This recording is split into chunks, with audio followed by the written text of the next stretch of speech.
Welcome back, everyone, to Pontos Fathom Hobbies. This is Season 17, Episode 4 of Conan by Monolith. We are playing the King Pledge expansion box set with the scenario called Death from the North. We've got King Conan, Palantides, and Constantius versus the Hyperborean Primitive and the Bone Golem, trying to get the Stygian artifact to destroy them. Jumping into gameplay. Thanks for watching. Okay, in the last round we had continued attacks on the Bone Golem. He contains, by killing the Bone Golem, we release the Stygian artifact that is going to allow us to fight against the Hyperborean Primitive. No other attack works on the Hyperborean Primitive, so he's kind of an evil spell user. He's got Withering and Pestilent Storm. His ability is to attack our men and potentially using the Raven to reanimate them as skeletons. So let's clear these across. We'll advance it to round 4. In this round, I think we're going to try to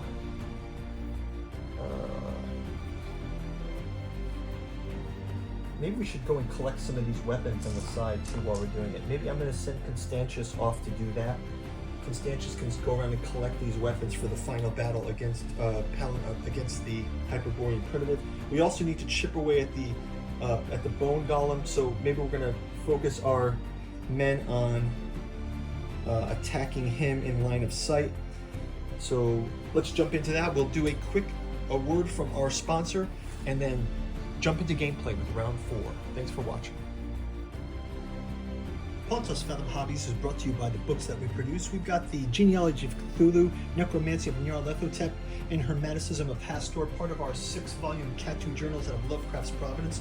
We've also got our podcasts with books like Esoteric Saturn Mysteries, Esoteric Dragon Mysteries, and our Psychoanalysis of Artificial Intelligence. Also, special guest, Nereus Media's God Emperor of Trump. Finally, we've got our new saga, The Alchemical Courtship in the Dreamlands. Aimless takes place in the dreamland city of Celiphace. Hope's Home takes place in Daleth Leen. And Stubborn Devotions, Inventing and Forgiving takes place in Lost Thron with the Temple of Hypnos. They're all available down in the bookstore below. Check out our podcast if you want to get some inside details on this. We're also publishing some content on our Patreon for free if you guys want to check that out. Now back to our gameplay. Okay, yeah, so let's go ahead and I will again activate our Bone Golem. This round Bone Golem is 1, so we can activate him. He's got 3 of his 8 damage already.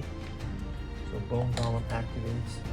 And we'll also, let's activate our Hyperborean Primitive again with the 2. So he will be able to cast another spell. So that'll be that. We'll start out though with our heroes attacking. Let's have these pirates come in here. They have a motion. Pirates have the motion of 3, so they can hop over this bar in 2, 1 and 2. So they can come and join the fray. We'll have this pirate 1, 2 as well. And we're going to have Constantius. I'm going to give him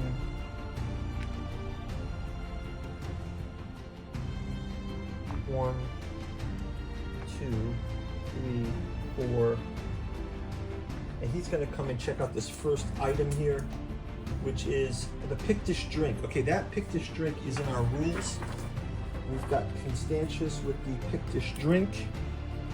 That allows us to, the Pictish drink here may discard this item to move 2 gems from the fatigue zone to the reserve zone, but must also suffer 1 wound. Okay, so this is a kind of a quick fix for fatigue. We can use that.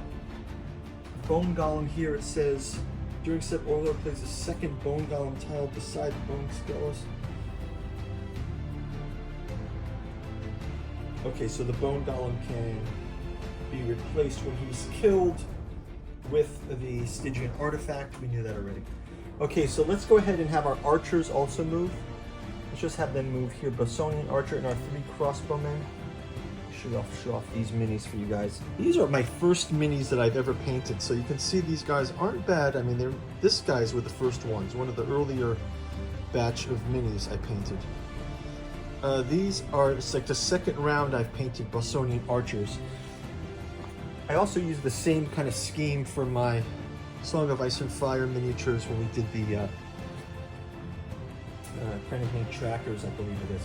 So we'll have those guys in position there.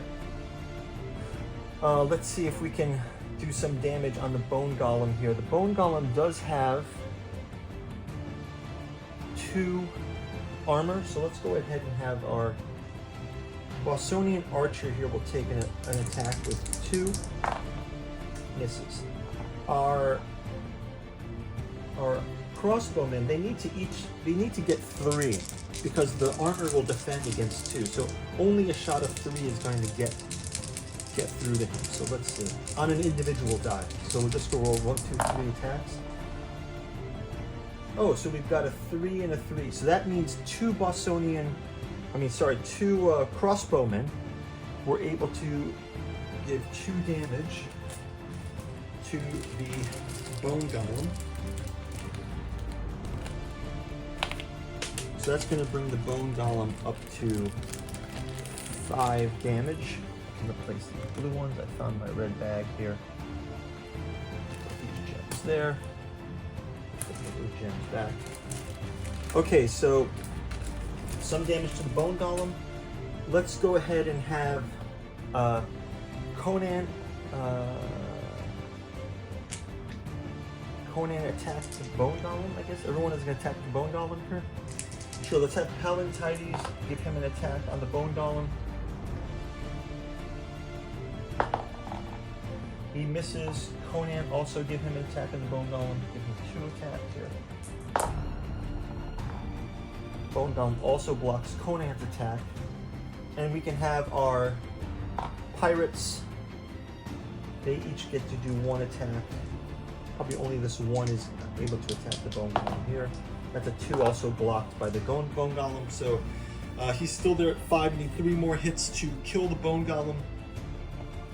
We're going to switch over to the Hyperborean Primitive. Again, he's going to use his Pestilent Swarm.